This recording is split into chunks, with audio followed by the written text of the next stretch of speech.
This is Ari Koretsky, and welcome to Jews You Should Know, introducing the broader community to interesting and inspiring Jewish men and women making a difference in our world. Some are already famous, some not yet so, but each is a Jew you should know. And we are back with another fabulous episode of Jews You Should Know. And boy, have we got a fascinating story today.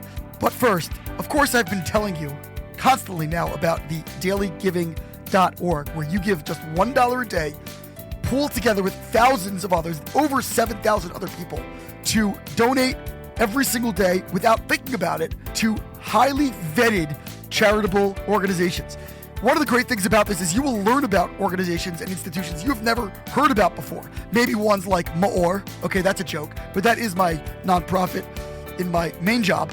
But incredible places that you otherwise would never learn about. And the founder, Jonathan Donath, spends his time, although he is a chiropractor by trade, researching and surfacing some incredible organizations and then vetting them thoroughly, running them by a rabbinic approval committee to make sure that they're up to snuff, that they're doing good work, that it's the kind of organization every Jewish person could feel comfortable donating to.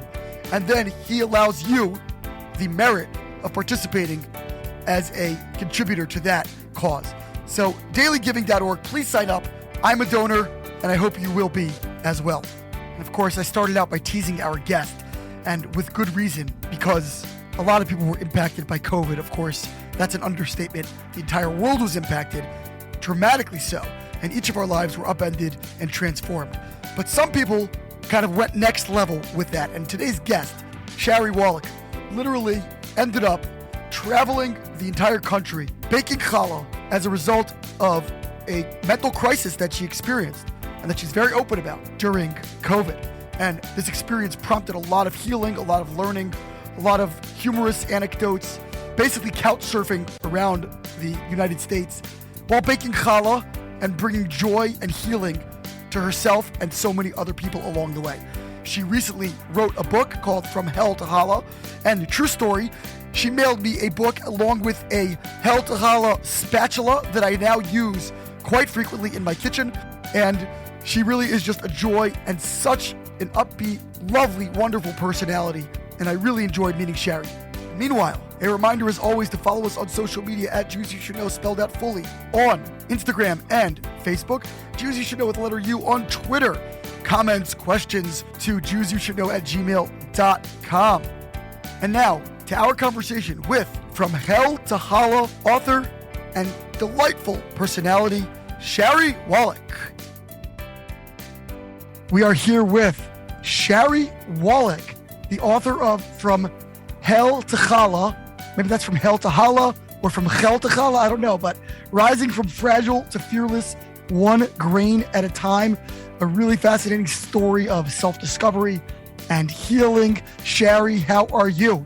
I'm awesome. How are you? Doing amazing. Now it is Shari, right? Because it's S-H-A-R-I.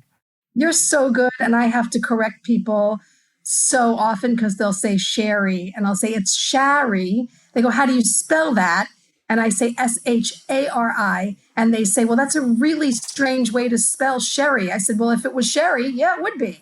So any Northeasterner, Jewish Northeasterner can say Shari. It's just taking my name Ari and putting an SH in front. So, and a lot of times, my whole life, people have been saying Ari. So, well, if somebody can say marry, Mary, and Mary as three separate words, then they can say Shari. But I've been saying for my entire life, Shari, like Shari Lewis. Only the younger generation has no idea who Shari Lewis is. So I have to come up with a new one.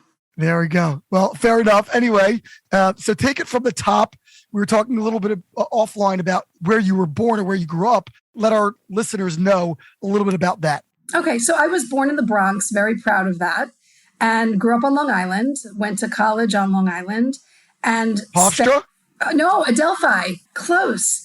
Went to Adelphi, was a communications major, and ended up actually dumping a career in broadcasting to work for Club Med, of all places. No way. My minor in school was French, and I loved the language. And I thought, well, if I go hang at Club Med, I can really speak it. So I started a travel career. I think I can tell you this because now we know each other really well. My first job was teaching snorkeling at Club Med in Haiti. I did that for a little bit, and then I worked for Club Med in their corporate office when I grew up and did that for a little while, and then moved to Florida and got a job working in the cruise industry and then started my own business. And that's what kind of came crashing down on me during the beginning of COVID, because as everyone knows, the travel industry just took a nosedive. Absolutely. There was no travel. So when you were young, did you have much connection to the Jewish community on Long Island? I didn't really. And the problem was we belonged to a very conservative synagogue called New Hyde Park Jewish Center. And it was too conservative for me. There was no humor. There were no stories. It was just by the book Judaism. And I didn't like it. So I ran away from it. I really did. I ran away from it. And my brothers were bar mitzvahed. I really wasn't interested. But when I got married and had 2 children, we joined a great synagogue called Ramat Shalom in Plantation, Florida, a Reconstructionist synagogue. And they made it fun. They made learning about Judaism super fun. So I learned everything I know about Judaism, for the most part, by taking my kids to Jewish preschool. And that's how I learned about all the holidays and really connected myself and found that I really loved it. Wow. To me, it's such a tragedy and a shame that you were kind of led to perceive a more serious version of Judaism, or a more, intensive form of Judaism, as incompatible with joy and I would say fun, or at least pleasure, enjoyment. And I don't think that's an uncommon conflation. But to me, ideally, even the most serious Judaism should be uplifting and engaging, regardless of how, quote unquote, conservative it might be. Hopefully there are places that are doing a better job than that. Well, I think part of it was also that so much of it was in Hebrew and I didn't understand Hebrew. So I would just sit there and it went over my head completely. Right. And Ramat Shalom, most of it's in English. The rabbi's really young. It just, they made it so engaging and fun that my kids wanted to go. Right. Even bar and bat mitzvahs were great. They weren't hours on end. It was 90 minutes to 2 hours, and fun and engaging. And the other thing is they really include women so much in the process that when I did, women just, seen and not heard kind of thing. So yeah, it made a huge difference. And I really found a love for the traditions, the holidays, the cooking, everything. It means a lot to me. So did you stay in New York after college? You sound like you traveled around the world a little bit doing Club Med and things like that. Was New York still kind of like your home base though?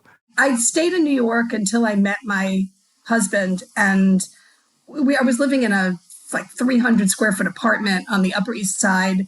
And when we decided to get married, we thought, let's get out of here. I was still working for Club Med. I got recruited by a cruise line that doesn't exist anymore called Renaissance Cruises, and worked for them for a little bit, and then moved on to Celebrity Cruises. And I was running the incentive sales area and loved it. And then, with 2 little kids, well, actually it was 1 little kid pregnant with the second, and Celebrity Cruises had just been sold to Royal Caribbean. So I was in a unique situation where I was offered an opportunity to take the severance and leave, or stick around and work for Royal Caribbean. And at that point in time, I think it was like they offered me $50,000. I thought it was more money than I would ever see in my lifetime. Yeah. So I took the money, I went home, I had the second baby, and I started working for a local cruise broker. And then after 5 years of that, started my own company called By the Sea. And we were thriving and we were winning every award at the top of our game. I mean, it was just unbelievable. And then COVID hit, and that too was unbelievable in a totally different way. Right. And it was really, really hard. Like a lot of people, identified myself with what I do for a living, which is a common thing when you're in business for so many years. And I saw my identity completely slipping away. It was really challenging for me. Wow. That sounds incredibly difficult. And I know that certainly you were not alone in that regard. COVID happened in March. March 11th was the day the world stopped, the day the cruise ships stopped sailing. And we were just, everyone in my industry, we were just in shock. And we spent the next several months renegotiating contracts we'd already sold, moving programs, refunding money. And for me, again, it it's part of my identity. That business was like my third child. I don't have the most fabulous coping skills on the planet to begin with. But as this started happening, every day I lost like a piece of myself. And I had my kids had just graduated, one in 2019, one in 2020 from Northwestern. And there was a lot of pressure on them to find their way in the world. And they were feeling that anxiety. And I had my mom who was quarantining and going out of her mind. My dad is 90 years old. He and his wife were staying home in Long Island. And it was like everything just every day pushing in on me. And then I had this staff of 5 people who make their living working for me. It's my responsibility to keep them, paid and supporting their families. And every day got worse for me. And as much as I tried to put on a happy face, I was sitting there posting like happy pictures of my backyard, and I would post happy thoughts, and people would say to me, wow, you're dealing with this really well. But inside I was crumbling. And I got to a point, and I write about it in the book, where my son said something that really on any other day would have been completely innocuous. And it just sent me into my room with a backpack full of pills.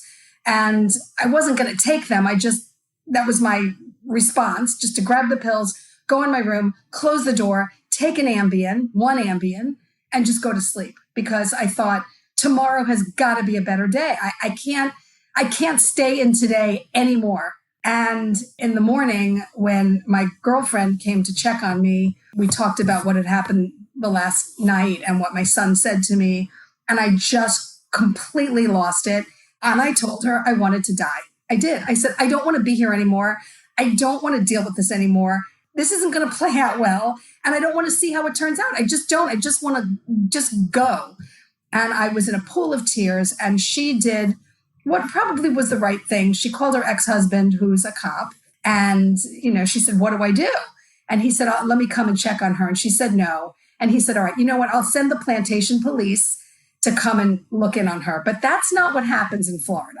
They don't look in on you. They Baker Act you, which is a mandatory 72-hour hold in a hospital or a mental facility. And I guess, that's the right thing to do. But when the 5 police officers were in my house and standing over me with guns around their waist, that made it even worse. And I ended up in the hospital, and I spent 3 days. I spent 3 days reflecting and realizing, looking around me, that I'm not crazy. Maybe I just needed a timeout. And it was an awful situation, but it was an important situation for me to see what happens when you say, I want to kill myself, which I'll never do again. And to see how broken the mental health industry is. I mean, I was in there for 3 days, and I don't think anyone asked me what happened and why I was there. And there was really no help. It was just basically, you're going in timeout until you calm down. And then after we don't help you, we're going to send you back onto the street.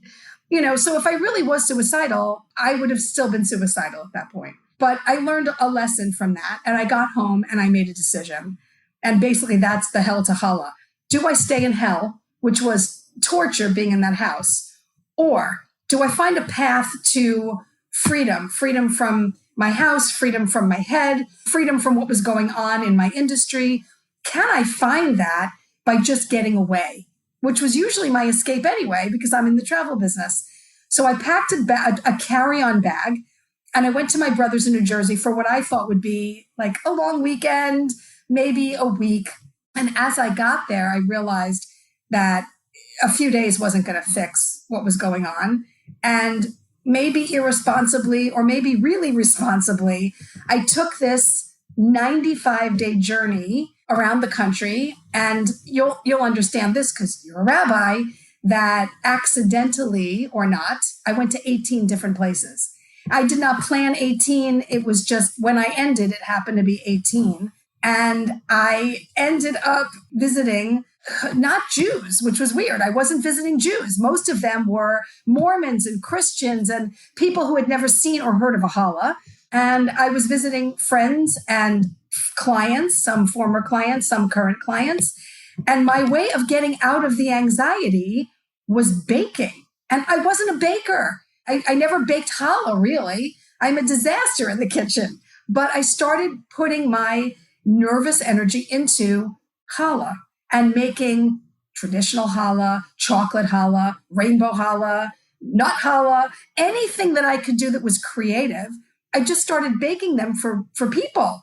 And the response was unbelievable, especially with the Mormons. They loved it. They were all over it. They couldn't get enough of it. And they're amazing people. Their sense of family, we could say what we want about the religion and people can say what they want about ours, honestly. But their sense of community and family is unbelievable. If we could take a piece of what they do, like Monday night family night, where they get together and play games, it's beautiful. Anyway, so when I was baking challah, they're like, well, what else you got? And I'm like, well, I can do blintzes. They're like, let's have them. I could do bolognese sauce that my mom taught me. I can do mussels. I can do linguine with clam sauce. I can do brisket. I started pulling out every recipe from my childhood except tuna noodle casserole, which I thought was disgusting back then, and it probably is today. But I started doing all of these recipes and sharing it. And I ended up at this time of year at Rosh Hashanah and Yom Kippur with like Gentiles. Like it was fun sharing the prayers and the history. I was so joyful doing that I kind of healed myself. And I know that sounds crazy because, I have anxiety anyway, and I still do to a point. But sharing that with other people got me through and got me to the other side. And Hallah is my metaphor for happy. So I went from hell to happy or hell to Hallah on this 95-day journey. And that's the story. And it's filled with a lot of humor. It's filled with a lot of food and a lot of reflection on how to pull yourself out when you're feeling crappy. And it doesn't have to be Hallah. It could be anything, but you have it inside of you to pull yourself out. You have to find something that takes you from this really dark place to something happy. And that's really what the story is about. How did your children react when you kind of wanted, first of all, when you were committed to this facility, and then after that, when you wanted to kind of take off? So the kids were all over me. Kids were very demanding and on top of me when all of this happened. So when I reacted to them, I guess they were kind of shocked because sometimes I'm pretty meek around my kids because I let them run the show and I kind of want to give into their demands, which I shouldn't. And when I exploded back, I think they were kind of like, whoa, what's up with her? And my daughter took it really hard when the police showed up because she was really all about defund the police, she can't handle cops in general. So when the cops showed up, that really just pissed her off. And when they wanted to take me to the hospital, Rachel's my daughter, she said, Mom, I want to take you. Can I take you to the hospital? And I said, okay. She's like, you can't sit in the back of a police car. You can't. So she, in my pajamas, she drove me to the hospital and the kids sat outside the hospital in the car. They were a little flipped out and they went and they bought me lunch, which was allowed in, but they had to take all my personal belongings away because in the hospital, they take away your cell phone, your clothes, your bra, no bra, because you could hurt if you're truly suicidal, a bra could be a tool to hurt you. So they had to take away all my personal belongings and they left me there in my pajamas and they were really worried. They kept calling, my daughter especially kept calling the hospital. She went into full, I call it Shari mode. She went into full negotiation mode and she was calling this place in Tamarack look, my mom's okay. She just had a breakdown. I'm coming to get her. You have to let her out. And my kids staged a coup on day 2 and showed up at the hospital demanding that they release me. And, the woman there, her name was Marilyn. She's like, look, she's here for 72 hours. We're not letting her out. My daughter's like, okay, let's discuss this. Why are you not letting her out? She owns a business. She's not crazy. And my daughter found what it's like to try and really negotiate. And she was unsuccessful, which was okay. I mean, it was okay.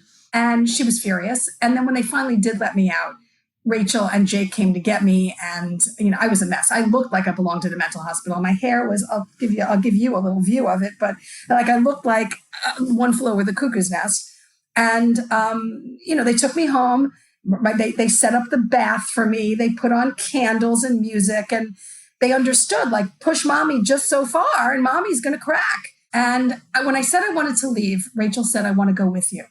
and we talked about it. And I said, Rachel, I really appreciate it, but I think for me to get out of this, I need to be alone. I can't have anyone making decisions for me. I need to do this by myself. So she drove me, actually a friend of mine drove me to the airport, and the kids were really supportive. Okay, Mom, if this is what you need to do, go.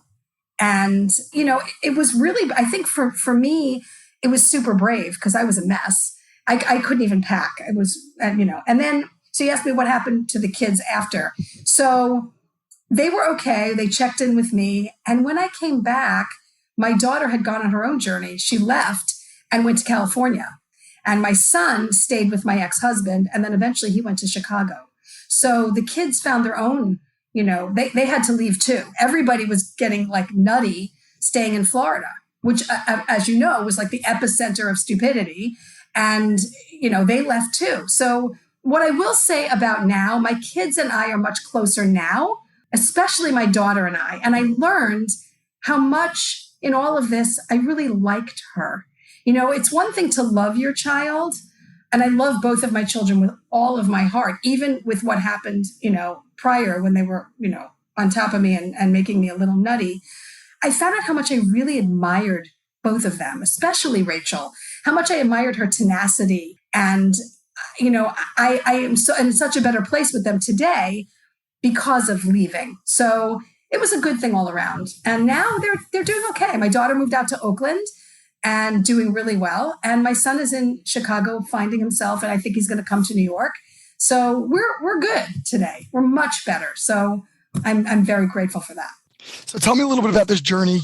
You started in New Jersey, and then it sounds like you started couch surfing, basically. What was that process like? How did you decide where you were going, what your next steps were, and so forth? I am sure, as a listener, you are familiar with The Forward, the long-standing Jewish publication. Well, The Forward has a new podcast called Untitled Brief, based on the long-standing advice column in the paper. It is now turned into an audio advice column where you can get interesting answers to fascinating questions from Gina Green, who is a movement builder, very active in the Jews of Color initiative, as well as Lynn Harris, a writer and activist, also a comedian, and a former advice columnist for Glamour and other print magazines of blessed memory. A Bintel Brief, B-I-N-T-E-L, is the word Bintel Brief. Give it a listen on Apple Podcasts or wherever you get your shows.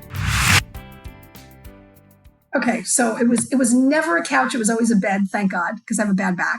I did not decide where I was going until I was ready to go. So I went to New Jersey. I saw my brother. I saw friends here, a couple of sets of friends. I came to this apartment in New York that I bought and needed a renovation. It was a mess. And then I was like, okay, what do I do next? I was in Boston. I'm like, where could I go and make a difference?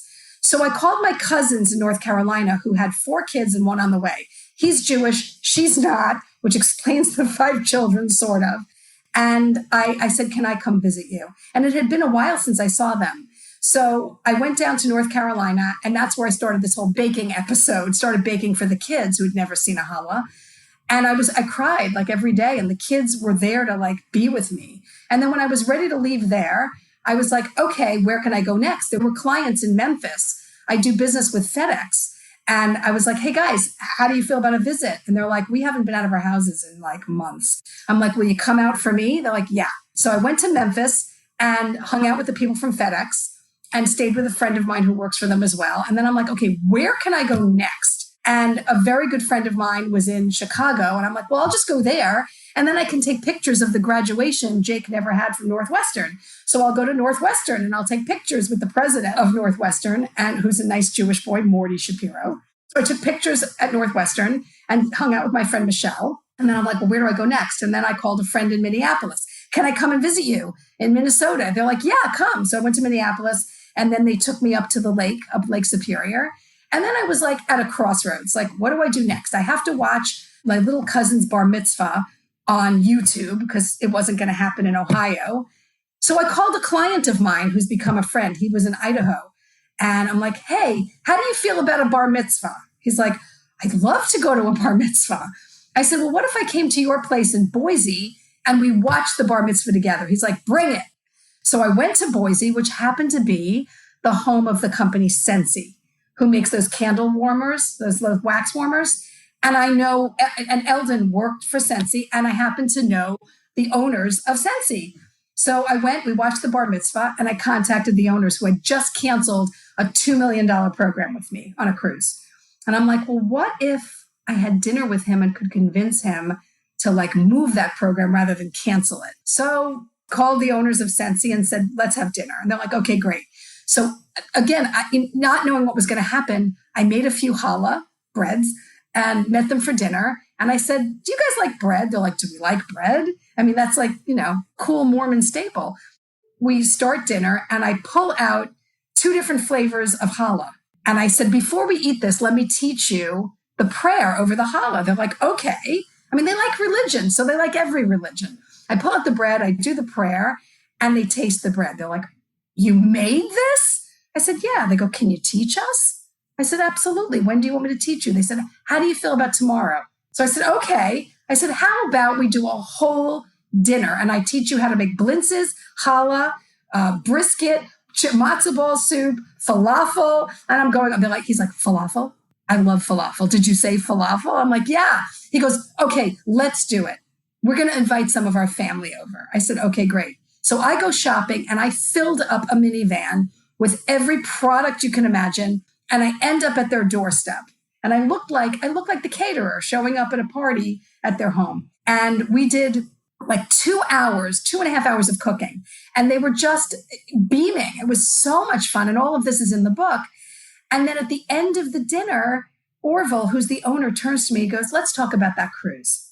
And I'm like, okay.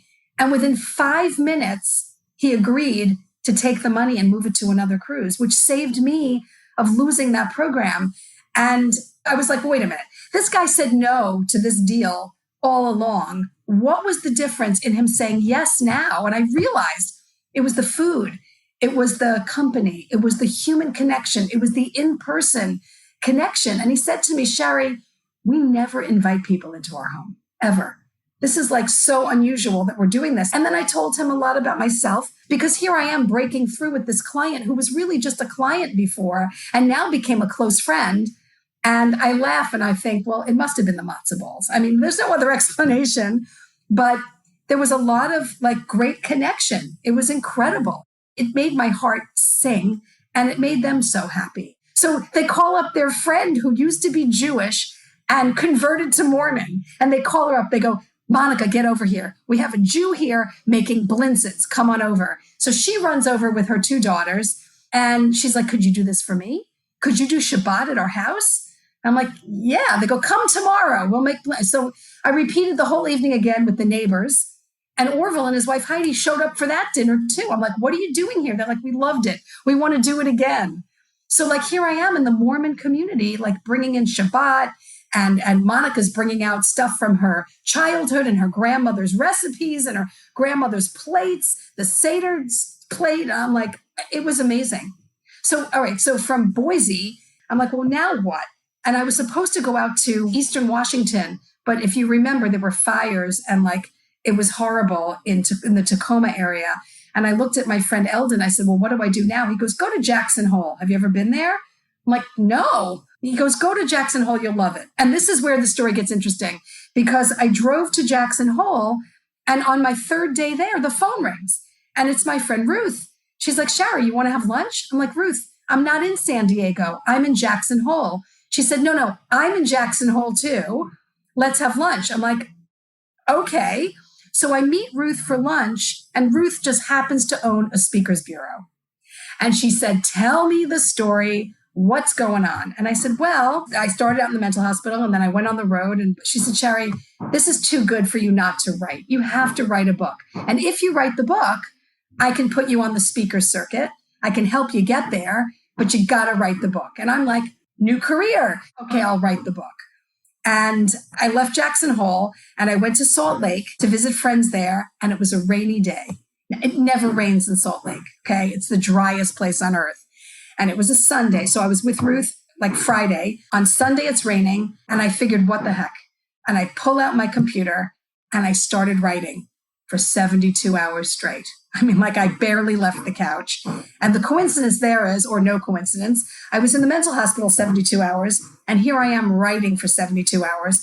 And I wrote the first 9 chapters of the book, which is ridiculous. But I had it all in my head, and I needed to like regurgitate it out on paper.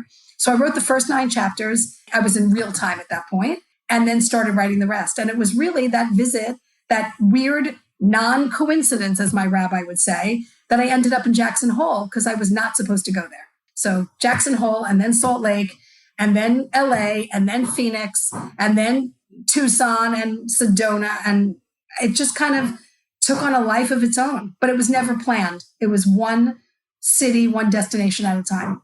Did you have a sense that at some point you'd be returning home? Did you know you'd come back? I knew I'd come back at some point. I mean, how long can you travel with a carry-on bag? But I didn't know when. In Minnesota, I write in the book, I had a relative send me a really difficult email telling me that I was wrong about traveling. And she said, you may be traveling, but you're really lost. You're just lost. You need to come home and work out all your issues at home. This is a mistake. And I said to her, I'm not coming home yet. I'm not ready. So as I got happier, as I started to find myself again, I knew I would go home. I just didn't know when that would be. And the turning point was for me, my son and my girlfriend have birthdays in October. So on October 9th, which just happened to be the day I picked, I bought a ticket on the 8th and I flew home on the 9th. And my son's girlfriend's birthday is October 16th. My son is October 20th. And I wanted to be with them on their birthdays. So that's the only reason why I did it. I think I would have stayed away longer, probably the entire month of October, because Florida is so miserable in October. It was weird. I went to a psychic who talked about numbers, and it was something about the number 9. The whole thing was an accident, really. Did you consider this relative's perspective from Minnesota about the notion of, running away from problems versus grappling with them in your own, environment? And how did you make that determination? Well, the relative is somebody who is not particularly adventurous. She's more of a homebody. And she believes that there's no place like home. Like everything can be solved at home. And there were too many things in that space, too many, for me, triggers, bad things that were happening in my house simply because I was trapped there. My therapist said that the reason why I ran was because I was trapped in that mental hospital and I felt like my rights were taken away from me and I wasn't going to be trapped in my house too. And for me to be able to heal, I had to leave.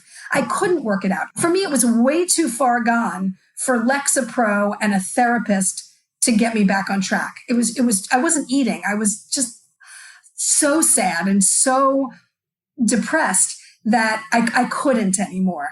So yes, you should work your problems out at home. And yeah, wherever you go, there you are. You've heard that too. But for me, being with people helps me.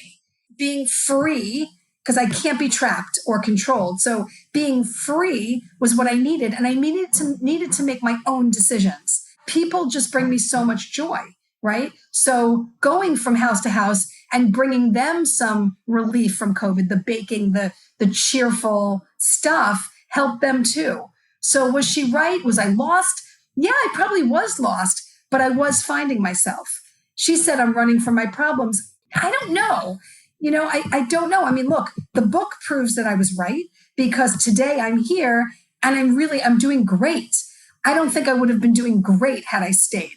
So I understand her perspective. I wasn't happy about the email that she sent me. I thought it was kind of mean, but it gave me her thoughts. And it actually, when someone tells me I can't do something, that's the minute I go, well, really? My whole life has been someone tells me I can't do something. Like my father said, you'll never make any money in travel. And my response was, just watch me. So, every time someone gives me a challenge, I'm like, okay, fine.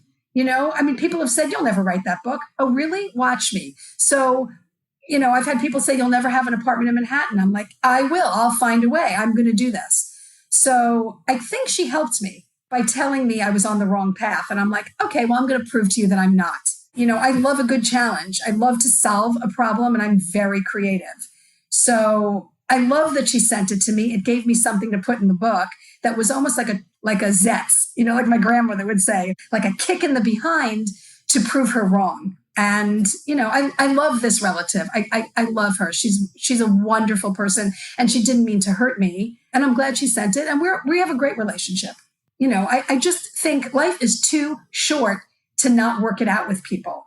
If something's not going well, even if you're right, just be wrong for a minute. Apologize or say, hey, I'm sorry that this happened in our relationship. Let's be okay. Be that catalyst. Because don't wait for the other person to work it out. Life is too short for that. Did you ever determine, and I'm sure this has been a big part of the work that you've done, but what ultimately had really sent you running? Was it just that you had gotten too caught up in your career and your identity had become so wrapped up in that? Or were there other things that were going on that precipitated it? I really think part of it is the relationship I was having with my children. It was tough. 2 kids, like one kid still in college trying to graduate in a pandemic, one kid out of school, not figuring out what she wanted to do with herself. So as a mother, you've got grief because you're only as happy as your least happy child, right? So I was like feeling so responsible that they weren't on the right path or they were unhappy. So that was part of it. My ex-husband had a massive heart attack the December right before COVID and was like in the hospital up in New York for 2 months. At one point, they had to revive him a few times. He needed quadruple bypass and he was just really a mess. I felt guilty about divorcing him and then guilty that he was like almost dead. He's a good guy. We're better off as like brother and sister, but he's a wonderful guy. And I felt terrible for him. I felt so awful that here he is down and out and like, so sick in the hospital. He had come up to visit friends. He's from Florida too. And here he is in the hospital at Cornell Weill Medical Center, like on life support at one point, terrible, absolutely terrible, on dialysis. And, he's much better now, but here he was trying to recover and he was in bad shape. My kids were not in good shape. My girlfriend was having issues with her house, with mold, with leaking. And then this, and yeah, I think mostly it was loss of identity. Here I was building up a business. We had our best year ever. And here I was trying to figure out, do I lay people off? What the hell do I do?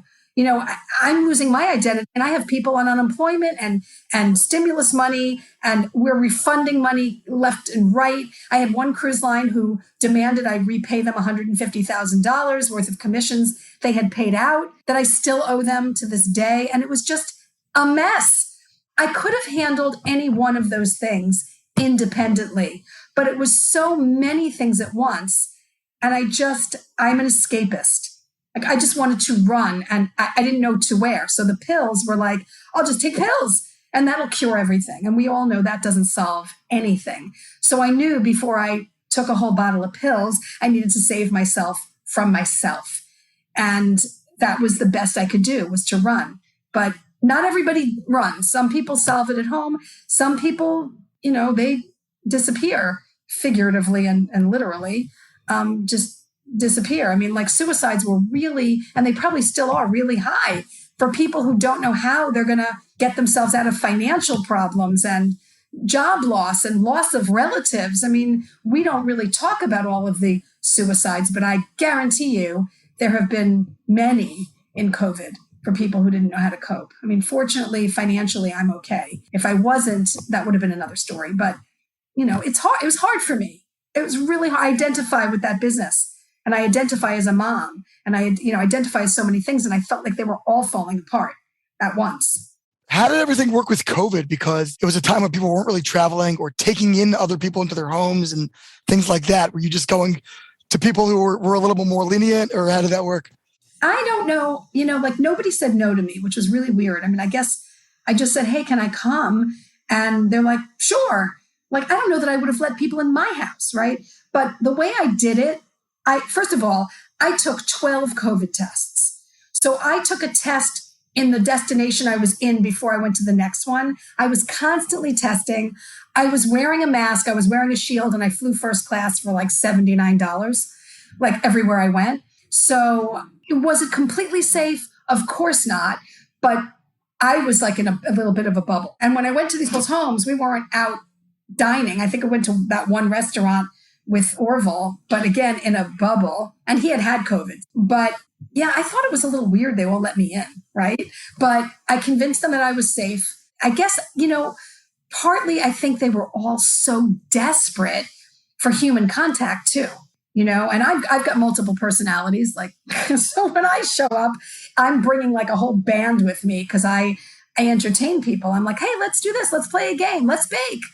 So I was bringing a lot of, I think, joy and also craziness into their homes, and giving them something to do. So it was good. And I hope I didn't overstay my welcome anywhere. I know, like with my friend Eldon, I was there 9 days. I think he would have been happier if it was 4.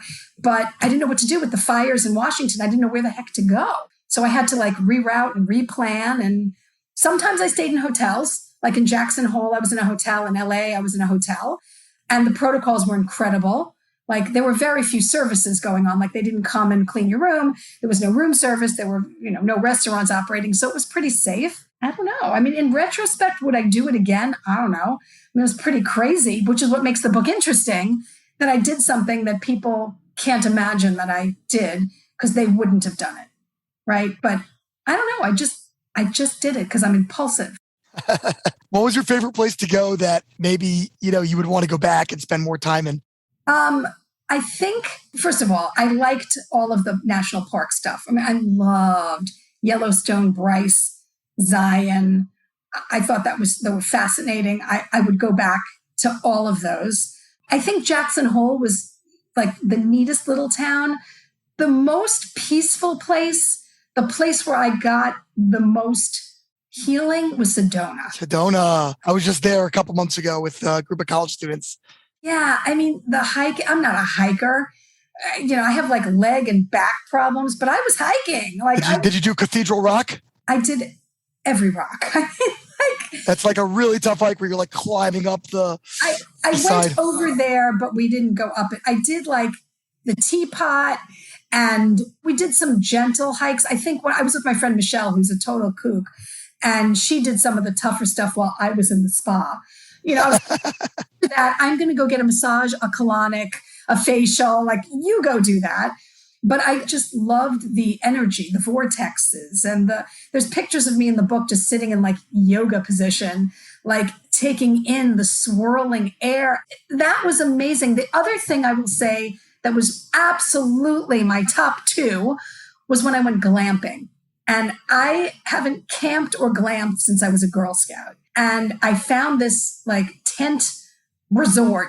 I say resort loosely. It's 10 tents with king size beds, an outhouse, and a sun shower. And I drove up to this rock. It was the tent. And I crawled into it.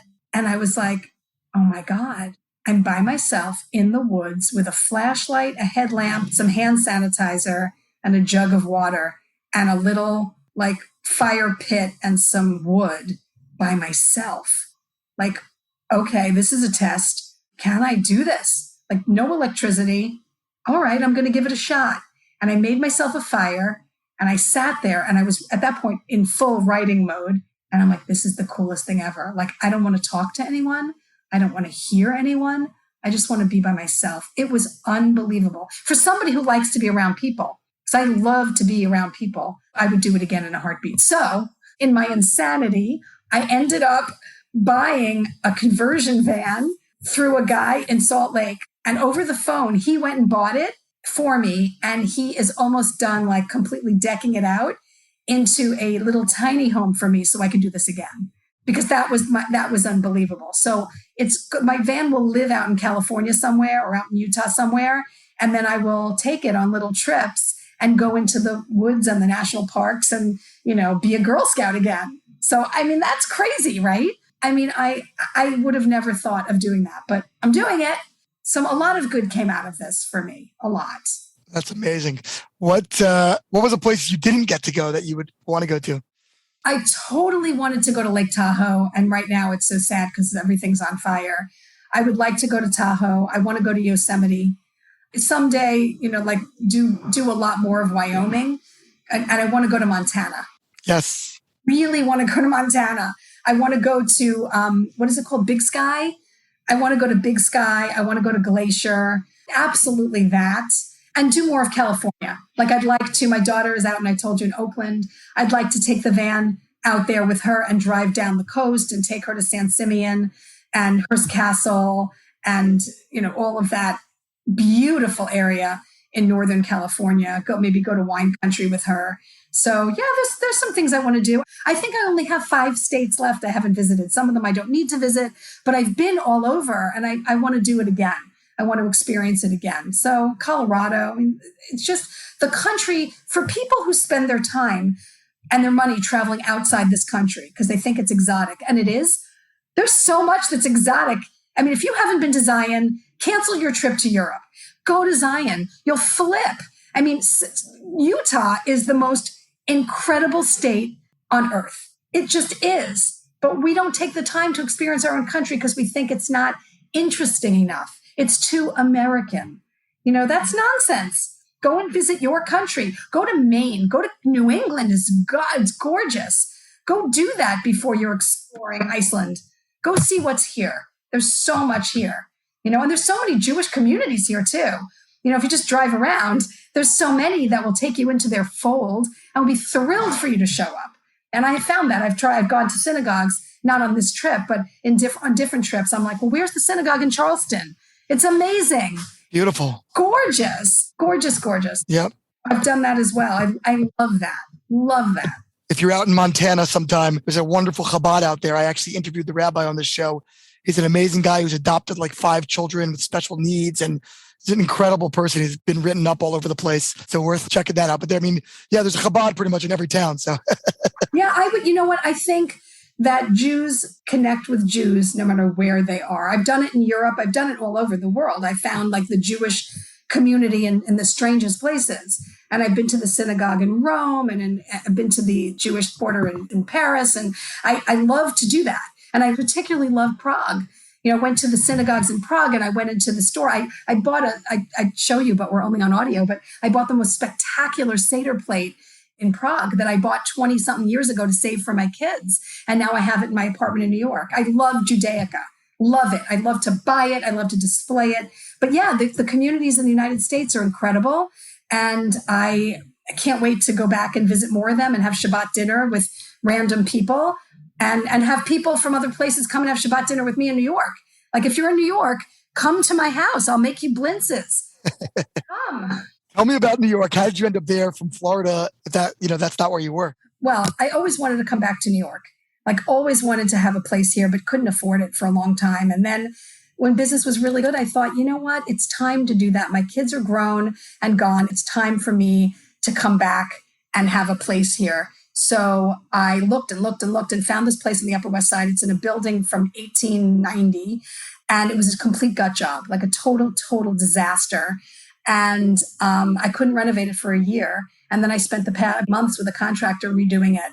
And I love it here. There's some amazing synagogues in the area. Rodef Shalom is my favorite. I think it's stunning. I wanted to be in a place with Jews. I wanted to be back with my people because in Florida, I have some, but I wanted to be with my New York Jews, because I love the culture here. I love the people here. I love the restaurants. I love everything about it. So here I am. Like last night, I made 3 dozen blintzes and I'm going to give them out for people for breakfast. Like here, have my blintzes. So, if I can share that with people, I do in my little place and inviting everybody over to share it with me.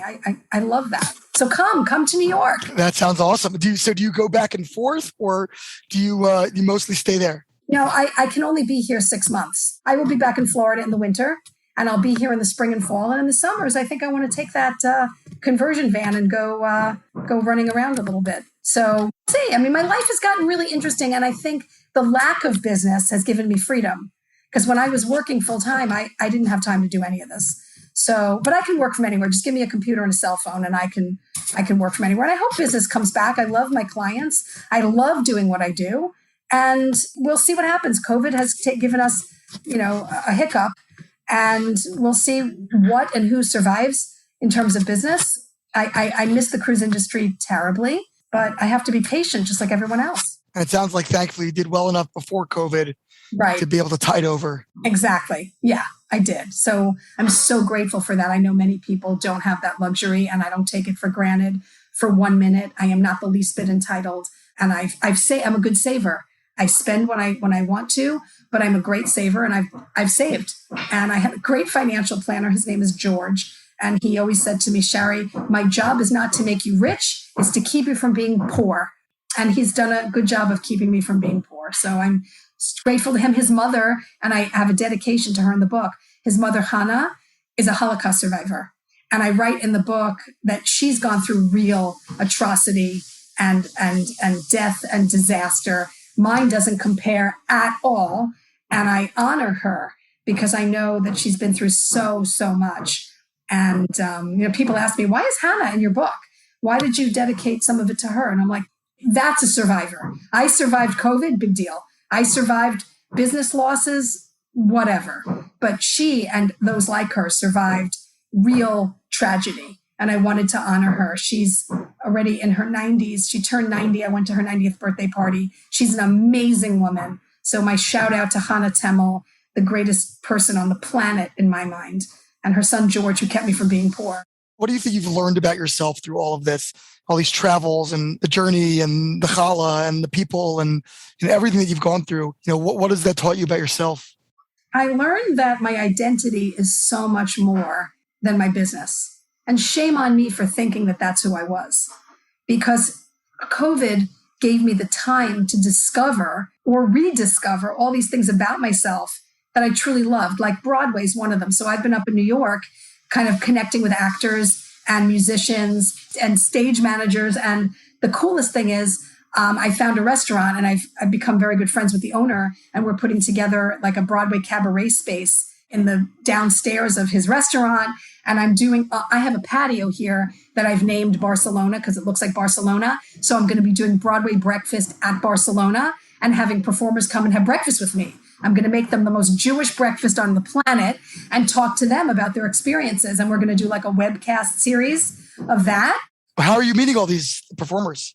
Well, I know a lot of them anyway, because I've always connected with Broadway and I've made a lot of friends over the years. So now I'm making even more friends. So like Danny Burstein, who did the revival of Fiddler and is in Moulin Rouge, has agreed to do Broadway breakfast.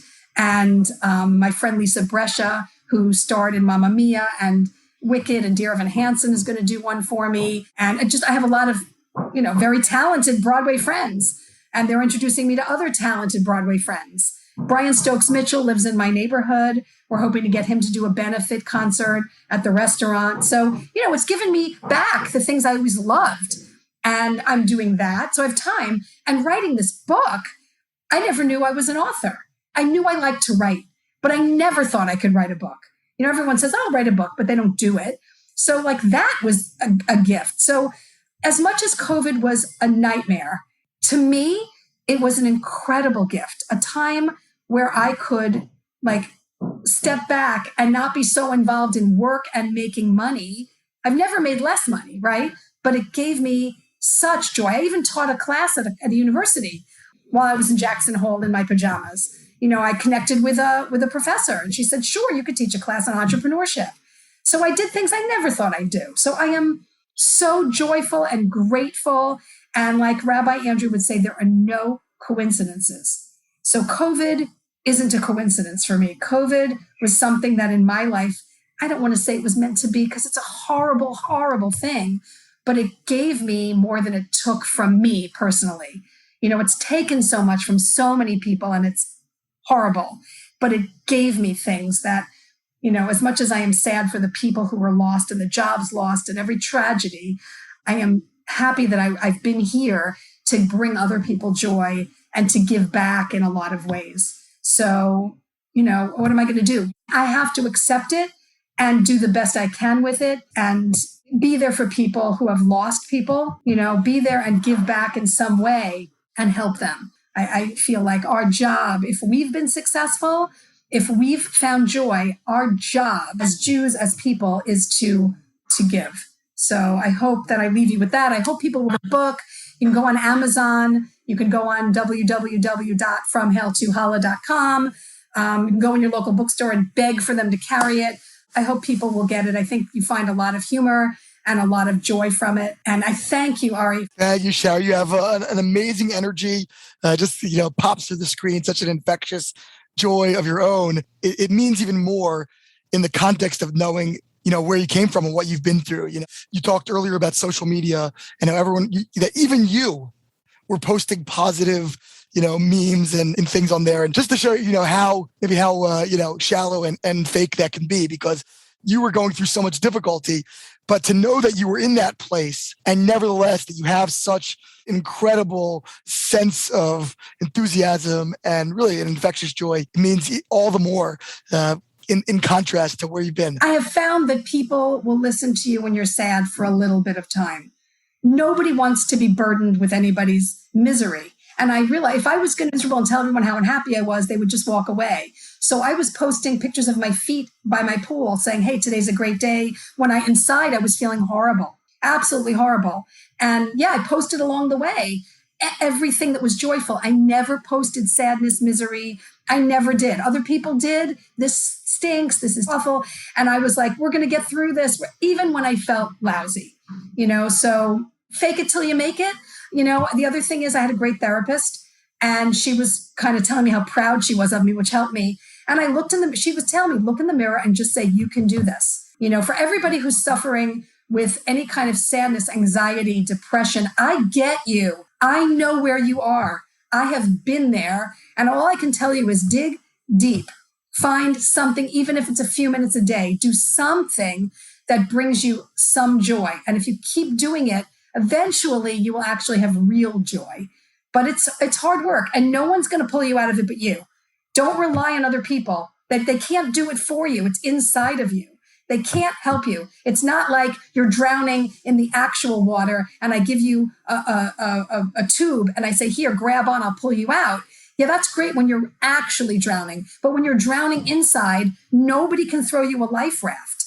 Nobody can do it. They can listen.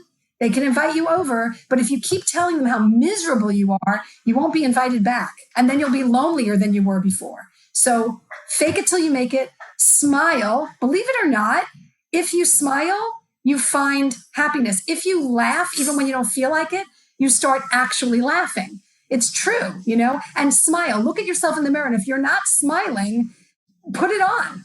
Because when you smile, you naturally release endorphins and become happier. It's science. It's not stupid Shari, Bubba Misa. It's science. So smile when you're on the phone. Smile when you're walking around your house looking in the mirror. Just smile and sing.